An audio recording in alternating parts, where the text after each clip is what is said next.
Nowadays you can buy most things. You can download information at the touch of a fingertip. One thing you can't download, one thing you can't buy instantly, one thing that you can't automatically acquire is creativity.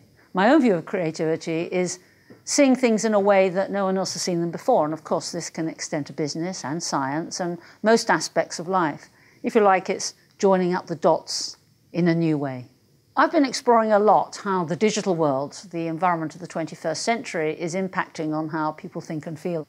We do have enormous chance now to shape an environment where we can harness this technology to bring out the best in people, but we have to be aware of what that is.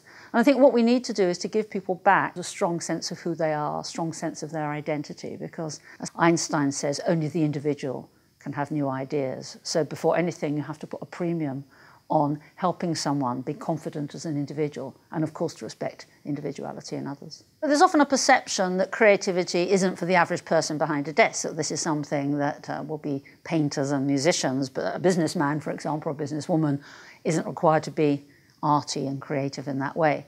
But if you think that creativity is bringing in innovation, seeing the same old situation but with a new and fresh perspective, then obviously in business this will be a hugely powerful addition to the office. What practical things could a company do that's not going to cost them an arm and a leg that might help inspire creativity? I think one might be to encourage people to eat together, leave the mobile at your desk, go and sit down at a table with others and actually enjoy eating and talking, because I'm no anthropologist, but we've known that food has a very special place in eating in human behaviour and the human psyche, and I think that gives you confidence and it gives you a sense of calmness, and you can have new ideas while you're chewing away. That's one. The second is, if possible, to have access to a natural environment. Now that could simply be a window, it could even be, very sadly, a picture.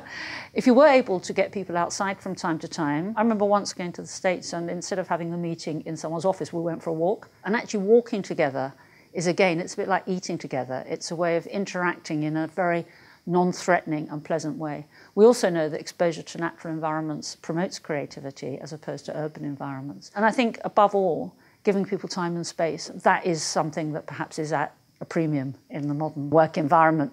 And that's why I think creative thoughts often come in the shower. It's the one time you have a little window of calm where you can actually go off against, if that, then that, but that might be that. So I think those three things, which is just allowing time and space rather than imagining that you have to get things done on instant response mode, having a space where you can eat together, and ideally some kind of access to nature.